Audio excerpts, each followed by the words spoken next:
So this is a bit of an intro to this video. I'm having a mental breakdown. I end up going from causing people, like telling people that people have abandoned me, to then trying to it's a bit of a mess, but it's me talking about why I basically have not looked after my mental health, and now that I know that I should.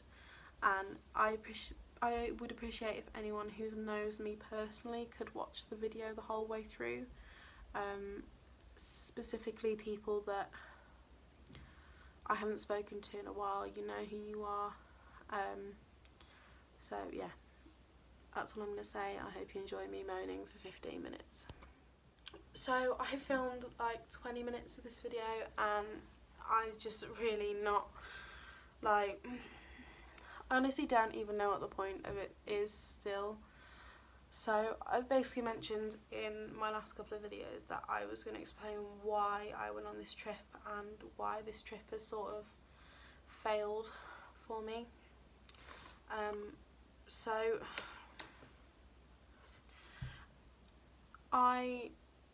three things have happened to me over the last 6 months that would be horrific for anybody, but this time last year I was diagnosed with severe depression, and I was prescribed medication for it, and I was advised to seek help, and I went against that advice because throughout my life I've been through things children should never have to go through, and I was able to deal with it myself,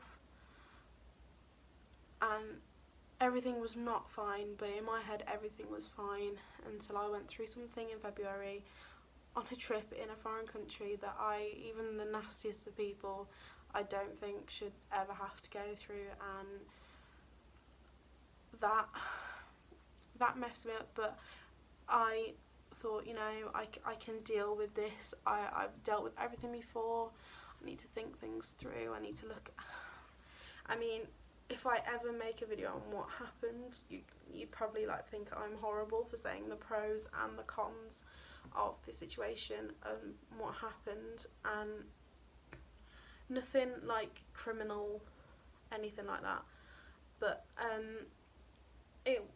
I was fine. I was so desperate to talk to my then friends about it at the time, because I felt that they were some of the most mature people that I'd ever been around, that I'd spent the last years of my life with, and I felt like I could trust them so much. And in the end, something to them bigger came up out of the blue. There was things like, oh, I've put on 5 pounds, I wasn't this big this time last summer, I want to lose weight, and they had like the perfect body, or oh, my dad's birthday party's coming up, and that was literally a child screaming. It's going really well at the moment, guys. So like all these little things kept coming up that were more important, and I could have just jumped in there. I could have said what had happened. I could have got support, but for the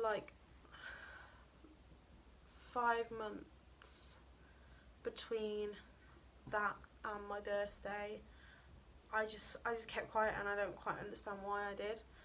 And then when it was on my birthday, but about a week after my birthday, I'm going to use the word abandoned because I haven't heard from my friends since, but an incident happened where I literally, who cares, the people in the corridor can help me with this. I went to the doctors and I picked up my first prescription, and that was so minor compared to a lot of the things that have happened in my life, but it struck me so much that I felt I needed to take almost a year, probably about 11 months. I felt like I had to take up the doctor's offer.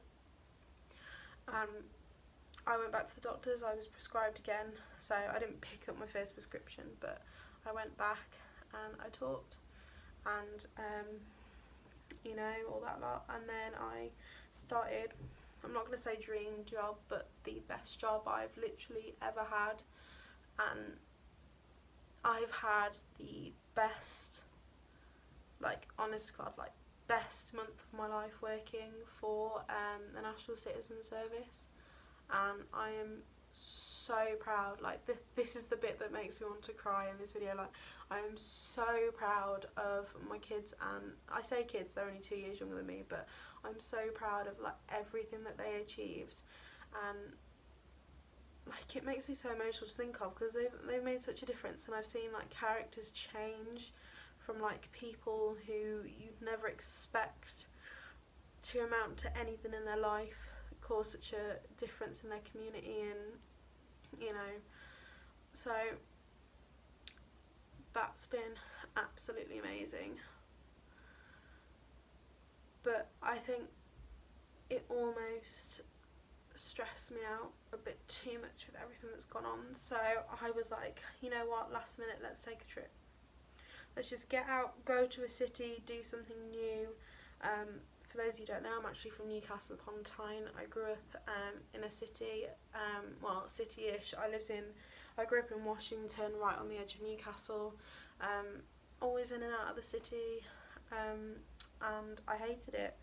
But I thought, you know, time to face my fears, like, go to a hotel, you can watch the hustle and bustle, like, outside of the room, like, you don't have to involve in it. Like, food delivery service is amazing in Birmingham. Like, you've got Deliveroo, Just Eat, Hungry House, Uber Eats. Like, if you're planning on not going anywhere for a week, let me tell you, that has been amazing. But, like, I just haven't been able to relax, and things have just constantly been on my mind. And getting from the train station to the hotel, and actually I got a bus to my nearest train station, then I got a train to Birmingham, and, like, there was just so many roadworks, and I'd never been on this bus before. I'd never been to this train station from home before. I'd only ever been to the train station, like, as a change between trains, and I found it just so, I don't like using the word anxiety, because, and anxious, because to me, I don't have anxiety, but to a professional, I have quite severe anxiety, and it's not social anxiety as such. It's almost like social anxiety and claustrophobia mixed together. And some people might say, oh, that they're like basically the same, not basically the same thing, but I have claustrophobia around people basically, and I panic, and I didn't know I had it until we were about a cast of 150 were squeezed into a room before a show, and I literally had a panic attack. But yeah, so that stressed me out before I even got here, and I was like, I was dreading. I was like, I know it's 4 days away, but I'm dreading going home. So this morning I wanted to sort of like set myself straight. I was like, look, I don't have to meet any times or anything. I could just get up, I can take my backpack, I can take my phone charger, I can take a drink and my headphones and a map, and I could just go and look around the city. I can do it in my own time. And it was fine, but I didn't feel any better, and like, I don't even know what the point of this video is. It's like I haven't taken care of my mental health, and I used to be part of my local youth board with the National Citizen Service. This year we campaigned a lot for mental health and how important it is for young people, especially from GCSE to university age, to be so aware of their mental health and how important it is. And I haven't looked after mine, and that's like, it's made me sort of realise that like this trip isn't going to solve it before I like address things myself. So there's no conclusion to this video, but I just had to talk about why I'm leaving early. So I've paid for this hotel, and I've had a heck of a lot of money issues and finance stuff.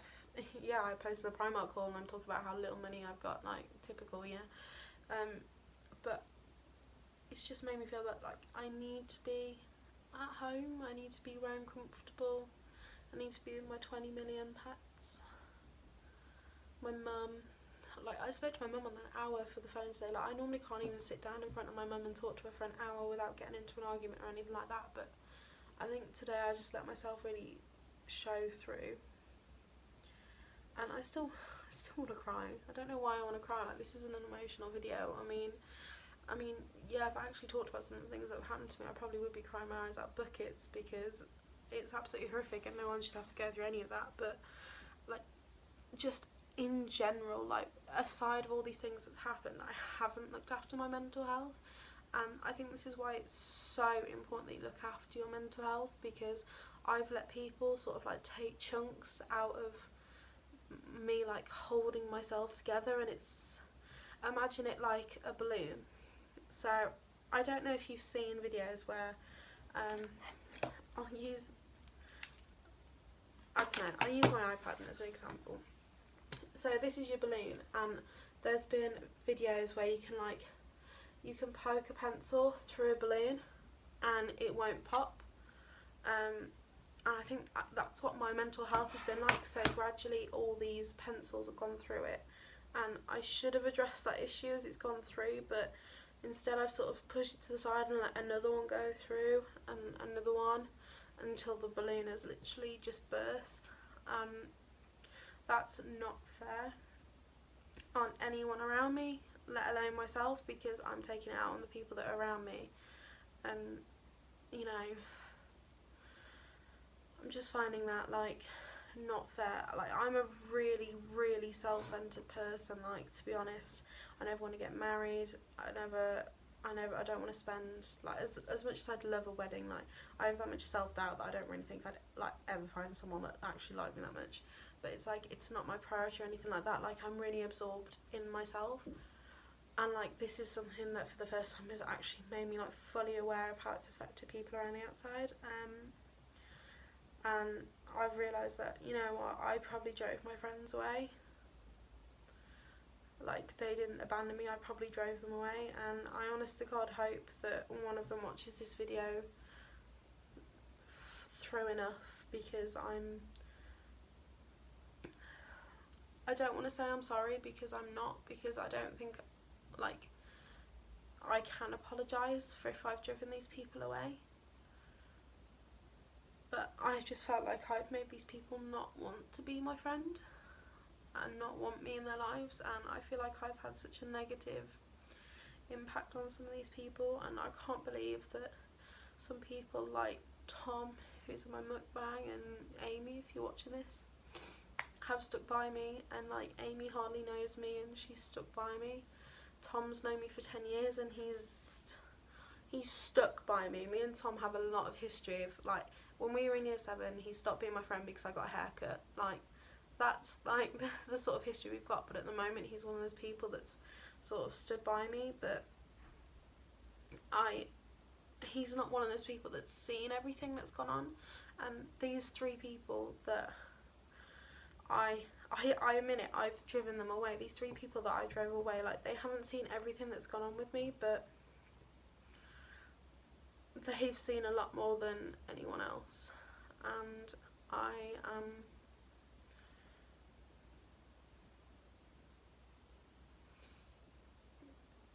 I'm not sorry. I'm sorry for driving a wedge between us, but I'm not sorry, because I don't think there's anything that I can apologise for, because the damage has been done. One poxy YouTube video isn't going to bring people back to me, but I feel like I drove those people away, and I use the word abandoned to make myself feel better. And I do that to a lot of people. My mum says it all the time. She's like, you're so harsh to people, you're so mean to people, and that's always been my way of coping. And that's why I feel that, like, addressing my mental health now is so important. And if this video gets 1 view, like, I'm sorry for offloading all my problems onto you, mate, but I just feel that, like, you know, I need to talk to somebody, and I haven't got anyone else left to talk to. And I felt that, like, I feel that if I had told these 3 people when things happened to me, that I wouldn't be in this situation right now. And my mum says this to me today, and I'm gonna say her name. She's probably never gonna watch this, but she said to me today, she was like, why haven't you contacted Beth? I was like, what do you mean? She was like, why haven't you asked Beth how her results went? You were so worried about her. I was like, well, yeah, I was worried about her, but I'm sure I'll hear it down the grapevine. She was like, why don't you just ask her? I was like, because she doesn't like me. She's not my friend anymore. She was like, yeah, but Beth hasn't done anything wrong. And I'm like, well, none of them have done anything wrong, really. But I'm embarrassed. I know that everything is my fault because I haven't looked after myself. She's like, you need to talk to them, and I don't know how. So I've sort of got myself into this situation, and I've probably contradicted everything that I've said. I can still hear people in the corridor. I bet they're living this story right now. But I've contradicted like every little thing that I've said so far in this video, I think. But this is literally just me getting things off my chest. So, yes. I hope you all liked my cry fest. So this is going up, you don't have to watch it. Yeah. Yes. I'm going to end it here, guys. I don't know what I just talked about, but I feel a bit better for doing it. So, yeah.